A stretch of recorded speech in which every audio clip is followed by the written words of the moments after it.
Hello, welcome to the Praying Christian Women podcast. I am Alana, here with Jamie. How are you? I'm good. How about you?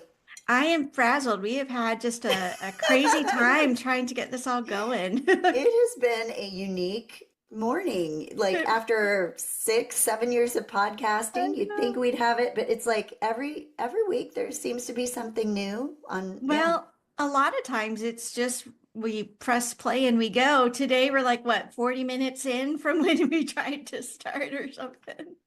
So, Yes. But we're here. anyway, I'm We're here glad and it's glad to be working. here. Yes, and we are glad you came to join us. And I am really excited for the chance to introduce our new kind of season or topic of episodes for the next little bit. Do you want to let people know what we're doing? Yeah, so we are publishing a book it's releasing in mid-February-ish. And so it's called She Prays Like a Girl. Hang on, I'll give you the full title. She Prays Like a Girl, Discover the Joy and Power of Praying Like You and No One Else. And we are going to be podcasting through the chapters of the book so that you can kind of get an idea of what the book is about and we get to talk about it. Yeah, I am really excited. This is a multi-year project in the Mhm. making, and we are in the final steps of it. So it is, it's an exciting step for us as podcasters and authors, and we are glad that everybody listening is along for the ride with us.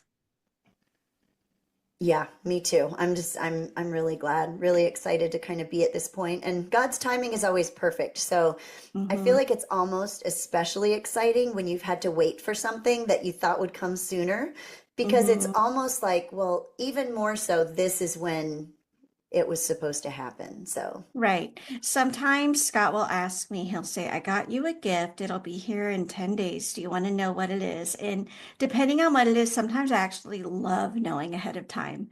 The elephant art on my wall. I don't know if I've ever showed you. It's a pretty cool like metal etching of a mama elephant and a baby elephant. oh, And it was a Christmas gift from several years ago, and he told me like around November and showed me a picture of what it was, but I still oh, didn't have it like in my hands until Christmas Day. And what I loved about that is I could spend every day like looking at the office, looking at the walls around my house. Like it was basically as though in my imagination I got to have this present like brand new for 45 days. So that's really cool. yeah, I we love are it. excited. So for our Just for Fun, how about this? Since we're talking about books, what was your very favorite book as a young kid or maybe elementary age? So anywhere from like picture books up to like early chapter books. Yeah, one that stands out to me is A Wrinkle in Time. Mm-hmm. I remember, and I'm a big sci-fi fan, and I think that was one of the books that kind of sparked that interest in science fiction. And yeah, that was one of my favorites when I was younger. Yeah, my And middle I, son really likes that one. yeah, that was one of my favorites. What about you? I'm just not a sci-fi person. Sorry. That is okay. It takes many members of the body, That's right. That's many right. members. We all have many gifts. Let's see. I loved this adventure book called The True Confessions of Charlotte Doyle. Do you know it? No, I This don't. was like my favorite book in third grade, fourth grade, around that time. I probably read it like 5 or 6 times. It's basically like Treasure Island, but with a girl. And I can't even, yeah, I just really, really, really liked it. And apparently when I was very young, before I have memories of, I loved Goodnight Moon. But to be honest, like it creeps me out today. There's something just weird about it. Like, what's this bunny doing? Like, why is the house so quiet? I find it kind of creepy today, but apparently if you ask my dad, I loved it. Well, I never had Goodnight Moon read to me, but our Hmm. kids, someone gave us Goodnight Moon for our kids. And there was a time when I could recite it word for word. Maybe I could Yeah, now. And I loved like telling them to point out stuff in the room. cute. But the quiet old lady whispering hush Yes, that's the and one. the bunny in the rocking chair, that could Hmm. be creepy. I could see that. I could Yeah, see yeah. Oh, I'm glad I'm not hopefully the only one. that. Mm-mm. All right, well, let's jump into our verse of the day. What have we got? Okay, so our verse of the day, okay, so this is First Corinthians 10:31. So whether you eat or drink or whatever you do, do it all for the glory of God. And I think I was thinking about this in terms of just our introduction to this book, because you could add pray, whether you pray, do it all Yeah. for the glory of God. But the fact that the heart of the message of this book is pray like you. Pray Hmm. like you. Embrace who you are as a woman, as a uniquely created child of God with Hmm. all kinds of individual traits and characteristics and strengths and weaknesses. And whatever you do, do it for God's glory and do it Yeah. like you. Like embrace doing it in your own way. Don't assume that you have to look like someone else while you're doing it. Yeah. And I would add to that another component of this book is embrace the qualities that make you a woman in your Yeah. prayer life, Mm-hmm. because a lot of us, like all of the churches I've gone to, I've never gone to a church where a woman would be prevented from praying, from giving the opening prayer, but it is absolutely not normal. I couldn't tell you the last time that I heard a woman pray in a Sunday church service. And I'm not here to start debating all the ins and outs of, a woman's role in the church, but when all the role models you have are men, there are going to be things that you're going to not recognize. Like as an example, my friend Mackenzie, she's been on the show a couple times and she helps with some of our social media and things like that. And she's a huge runner. Like she's run those like 100-mile a day kinds of races. Like it's insane. And we were chatting once about how, up until very recently, the majority of research about exercise was using men, like Mm-hmm. middle-aged men who are generally healthy, as the base and as the controls. And now they're saying, oh, well, yes, we know that, let's call it, I don't know the science, but let's say, okay, they say you need to get 10,000 steps, a day in general, like at least 10 to 20 or more years ago, almost all of those statistics were given based on what is good for a middle-aged man. Yeah. And it does not need to be controversial for us to say what is good for a 40-year-old man's body is not going to be the exact same thing that is good for a 21-year-old woman's body or a 78-year-old woman's body. And in the same way, our prayer lives are like that too. So I would say, in addition to helping our readers embrace what makes you unique and learn to pray that way, the other heart of the book is, and learn what makes you unique as a woman specifically, Yeah. and let that fuel your prayer. So I'm so excited we get to jump into this. Before we go too much deeper, you want to open us up in prayer? Sure. God, we just thank you for your perfect timing. We thank you that this book is going to come out exactly when it's supposed to. And we thank you for just the years of prayer partnership that Alana and I have had to kind of refine some of these ideas and some of these prayer tips and some of these insights to be able to present them in this way. And we just pray, God, that you would continue to just bless it. We pray that as we talk about it, that you would help us to really hone in on the things that our listeners want to hear about and the things that you want heard. And we just pray that you would bless the rest of this conversation, just bless the rest of this whole series of talking through the chapters of the book, and bless the book and allow it to point women to you, to bring them freedom and their prayer lives and in the way that they view you and view themselves. In Jesus' name, amen. So I'm going to go a tiny bit off topic because I know how much you love being spontaneous and things like that. So first off, I know like it would make so much sense for us to say, okay, our book has 10 chapters. Let's do 10 episodes and talk about the topic of each chapter. especially based on what happened when we did our Proverbs 31 series. We Yeah. can't even call that a mini series anymore. I think at the Mm-mm. beginning we were calling that a mini series. I think we just need to go into this knowing that we've got plenty of time and we are going to take plenty of time. So before we even dive into the meat of the book, I thought it might be really fun to just kind of have almost a debrief between you and me, but also a behind the scenes peek to our readers about how this all came about. I mean, and to do this, we need to go back at least to 2022, but maybe Mhm. even earlier. I don't I don't even remember. Do you remember how did all this get started? It got started, I think, even pre-COVID with us wanting to write a book together. It Yeah. wasn't this book, but Yeah. I even remember us going back and forth with ideas and, Hmm. and some writing. I mean, I Yeah. know that our heart's desire was to kind of take some of the things that we've learned and that we've podcasted about and that women have responded Hmm. to and put them in a book of some kind Yeah. that we could co-write together. Yeah. But I don't think we knew how we could co-write it. And so, I mean, it went back years ago, maybe Oh, 4 or 5 yeah. years ago. Do you know where I picture if someone were to ask me, like, where did the seed of this start? Mm-hmm. It started for me with the episode. I mean, we probably have to go back 200 episodes. Do you know which one I'm going to say?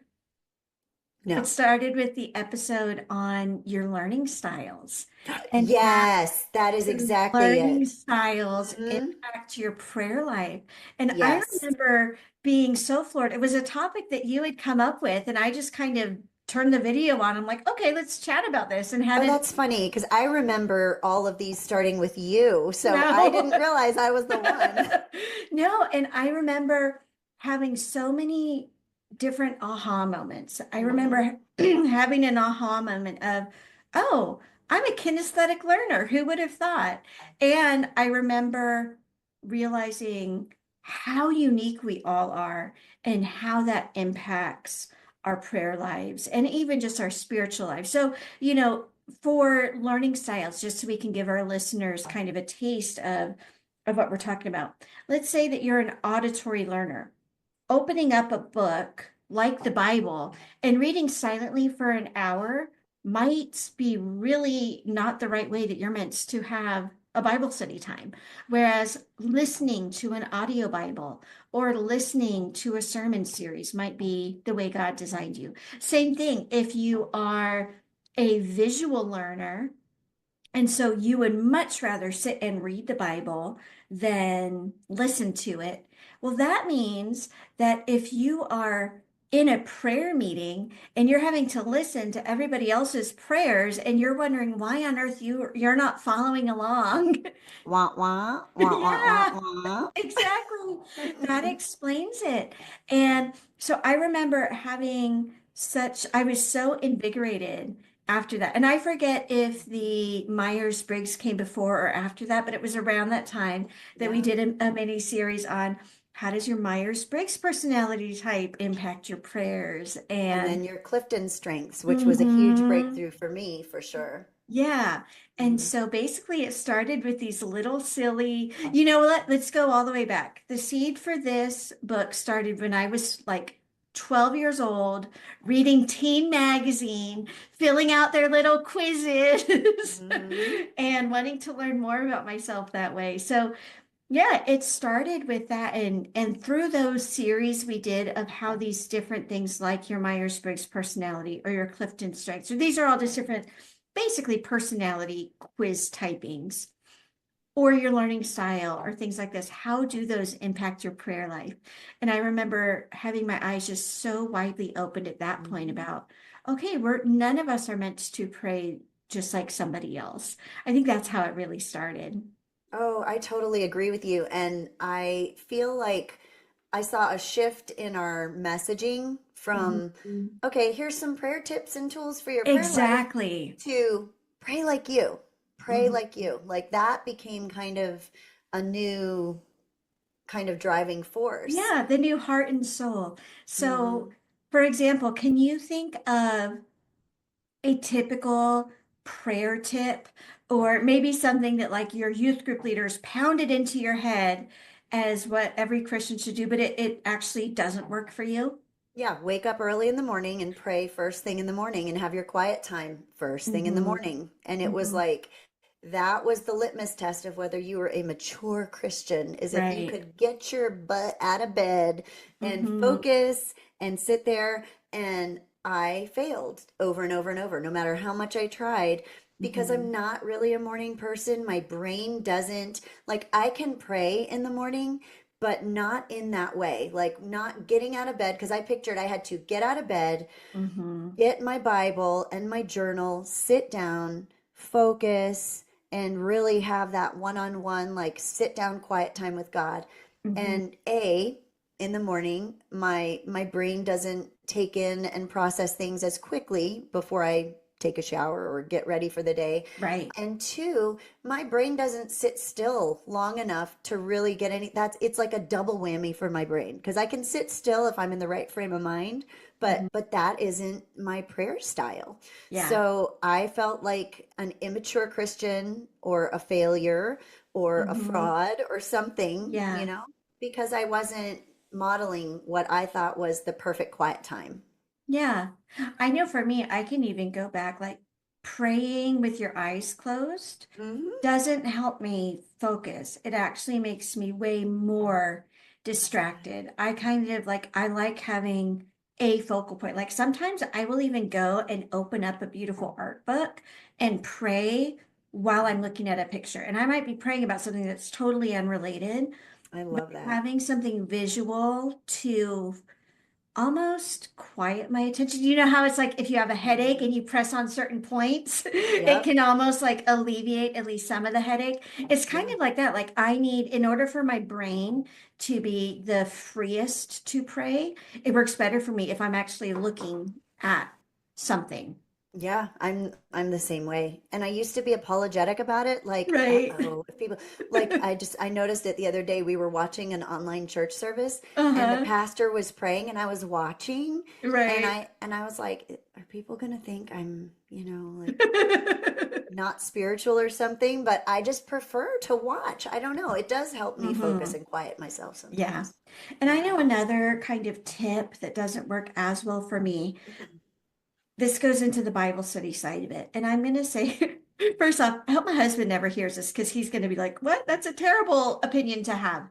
But I don't love, for me, I see the importance of reading an entire book of the Bible, start to finish systematically.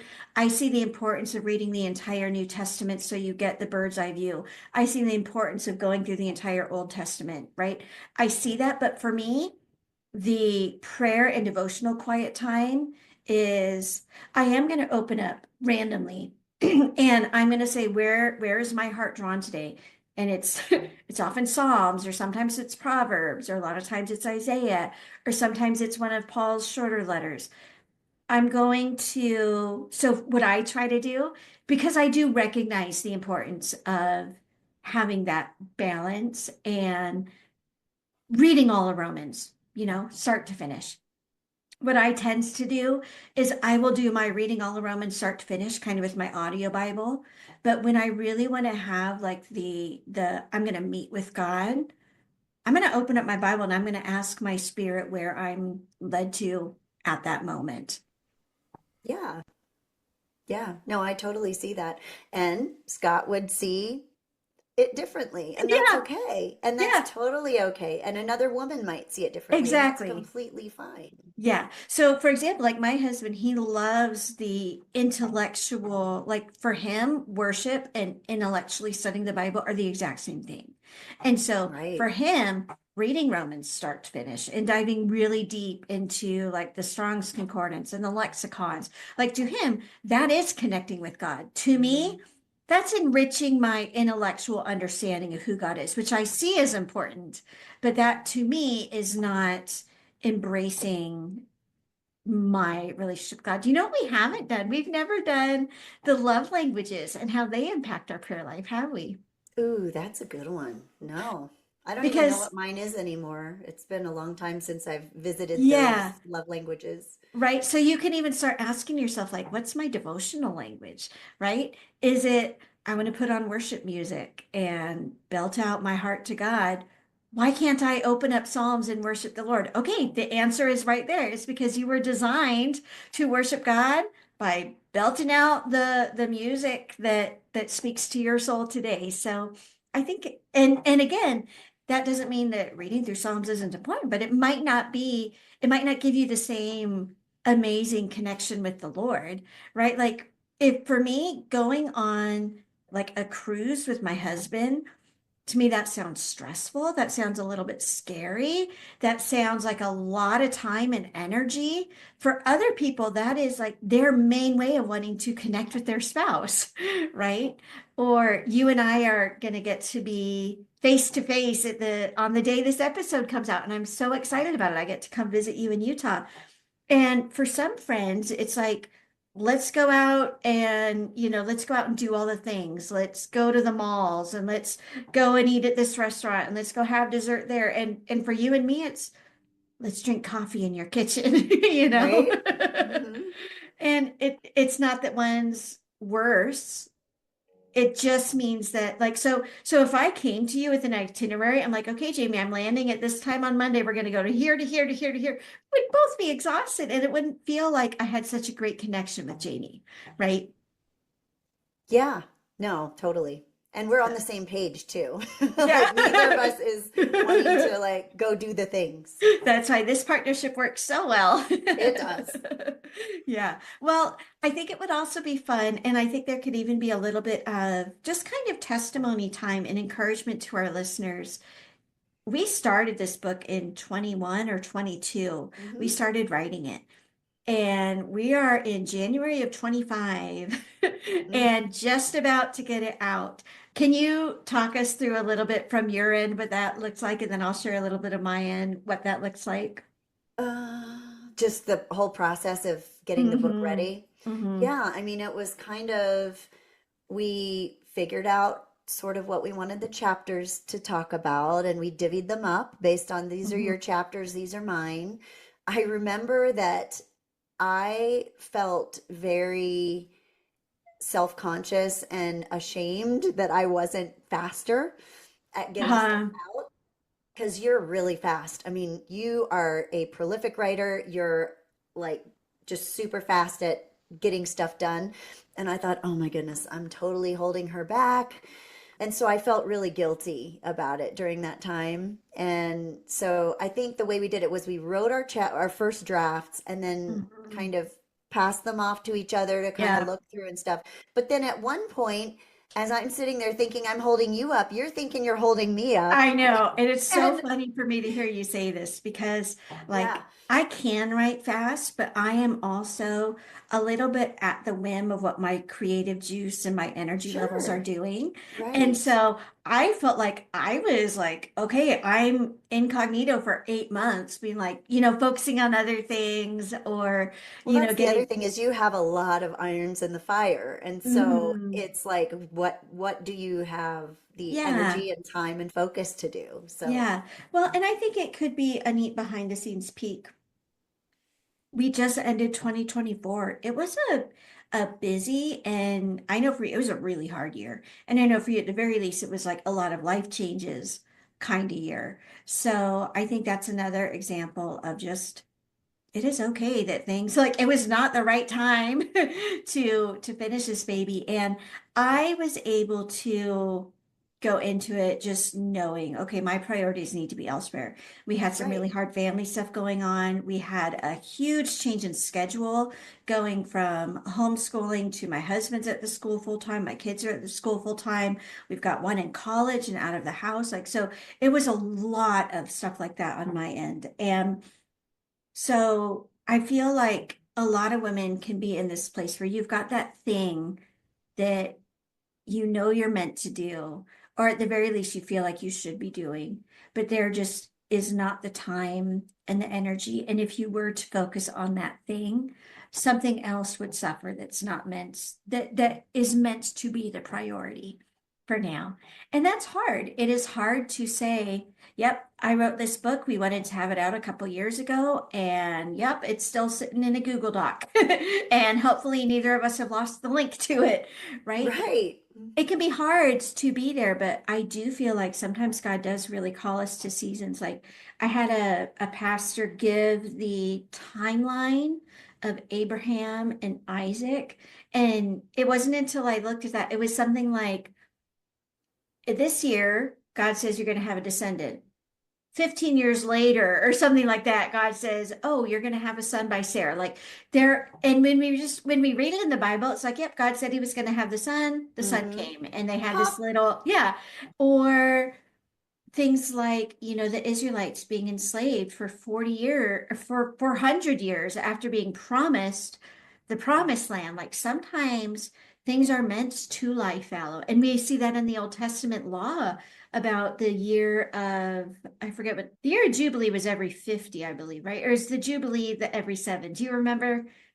I thought the Jubilee was I forget. But 50. basically, yeah, I kind of feel like that too. But there was another law where every 7 years they were supposed to let their fields be Right. completely fallow. That was the Fields one. Yeah. Okay. And so there is this ebb and flow to our spiritual life. That's actually another when we started by talking about what are the prayer tips that don't work for you. What Mhm. another one that doesn't work for me is find what works and do that every single day. Right. So just because singing to God is a way I can connect with the Lord, I used to think that meant that if I didn't set my timer and sing at least 3 songs to God, every single day that I wasn't connecting with the Lord, right? Mhm. And so realizing that, yeah, just because God has given you a calling, or just because God has given you a desire, or even like in the case of Isaac, God has given you a promise.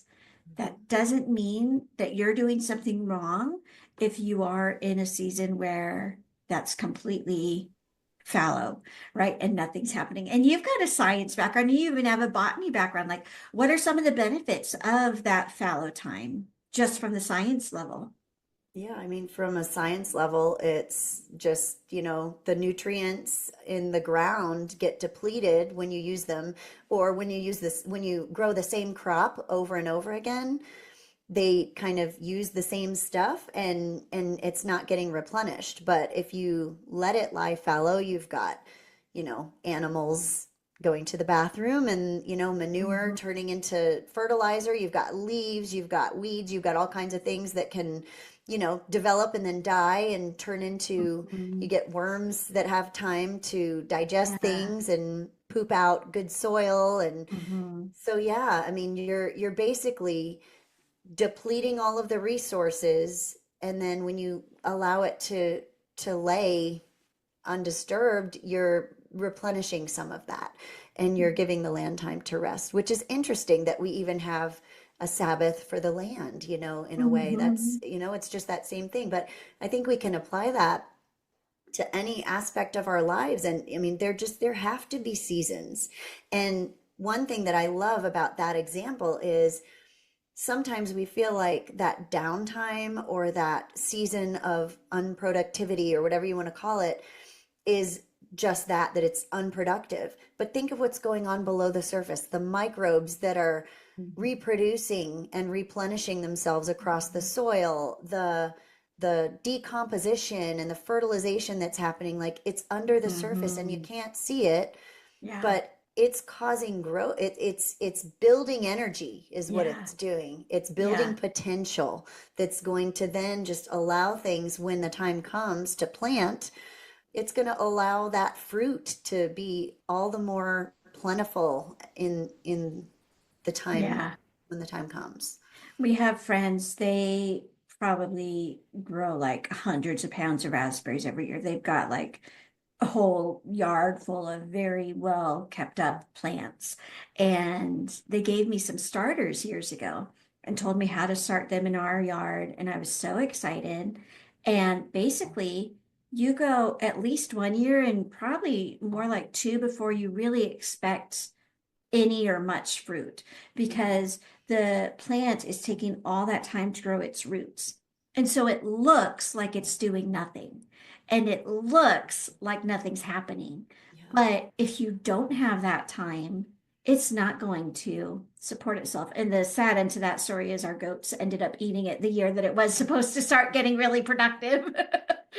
But I loved that picture. It is okay. We're meant to bear fruit. I was even picturing that as an example for people in the mission field, right? Hmm. Like it can take time. You've got to take time to adjust. You've got to take time to learn the culture. You've got to time to make relationships. It doesn't look necessarily like fruit because you're not in the fruit bearing stage, right? But that is way more important than just going in and popping out a disciple, right? Do you know what I mean? Like if there's no relationship and there's no language connection and there are a ton of cultural barriers, you've got to have times where the focus is on the roots and things that are unseen. And Hmm. we see this in our prayer life so much. We think about all this energy we pour into prayer and it looks like nothing's happening, right? It's like you're pressing against this boulder and it's almost like the boulder is keeping track of how much effort you've put in over time, but it's just still not budging, right? Right. Or I know we've talked about the example before when you boil water, it starts by the temperature rises up. And like if you were to track the temperature, it Hmm. looks like a steady increase. And then you get just below the boiling point and it looks like nothing's happening. The temperature's not increasing and that water's not boiling. And so Hmm. a lot of us in our prayers, when we get to a stage like that, we're like, oh, this isn't working. Oh, God's mad at me. Oh, I must have misheard God's call. Or maybe he doesn't want to answer this prayer. But that's where the work is actually happening. Mm, I love that. Well, I even see it, in our book after it kind of sat there for a little while and we came back to do edits after some time away. It was kind of fun, to look back on what we wrote before. Some of the time sensitive details were Yeah, very different the I next know. time around. In this round of edits, I ended up like taking out like 75% of our references to COVID.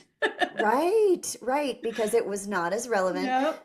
But I look at what I have learned from some of those things I was going through as Yeah. we were writing the first draft, and they Hmm. gave me insights to be able to kind of wrap things up a little bit more Yeah. effectively, I think, in the rewrites than I would Yeah. have otherwise. And just realizing how much kind of appreciating what God has been teaching me over the last couple of years that I didn't even really Hmm. think about. So it's Yeah. just neat. It was kind of a neat exercise in It was. sort of a time warp. Yeah. And I feel encouraged that we are to this point. And I definitely feel convinced that this is the right time, that God's not late, that the promptings that God gives you or the callings he gives you, they don't come late. Sometimes they need that season of just rest. Love So it. I am thrilled that we get to put this book into readers' hands soon. I am really excited about the series we get to dive into where we can hash out because it's funny you wrote half the chapters, I wrote half the chapters, and we haven't had a ton of back and forth really. Like we'll leave each other a couple notes when we're editing, but that tends to not be about the subject and more about the language or the material, or do you know what I Right? mean? And so I am thrilled that we get to now go into all these topics in a discussion setting and that our listeners get to join us for it. Me too. If you're enjoying this episode, if you love our podcast, we would love for you to take a minute to share it with a friend, or you could leave a review on wherever you watch podcasts or listen to podcasts. Yeah, we'd love to hear from you and just kind of get the word out so more people can listen. Yeah. And if you have been a listener of the show for a long time, we like to end a lot of our episodes with a blessing and benediction. And when we got into Proverbs 31, it sort of turned into, instead of these like written blessings that we had like pre-written, that it sort of became more based on the subject we were talking about. So, based on that, I am going to leave you with the hope and the prayer that whatever dreams that God has placed on your heart, that you would find encouragement in whatever season you're in. If you're in a season where you are meant to plow the ground and sow the seed and pull the weeds and do the work, my prayer for you is that you would have all of the stamina and joy in the work while you do that. However, if you know that you are in a season where things are meant to be fallow, my prayer and hope for you is that you would find rest in that and peace and comfort in that, and that you would know exactly when the right time is to kick things back into gear. I think that was another neat thing about this book. We both felt like there were seasons where, okay, we just have to put this down. But then it was also very clear when it was time to pick it back up again. And I think there was a little bit of fear, maybe, at least in my heart and maybe in yours, of, well, if we put this down, like, what if we just forget about it? You know? Yeah. But God knows what He has called you to do. God works within our desires. And so I am convinced that at the right time, even the dreams that God has asked you to lay down on the altar or to let lie fallow for a season, He will let you know when it is time to pick those back up again. So I also wish you just stamina and perseverance in your prayers, and we will talk to you all next time.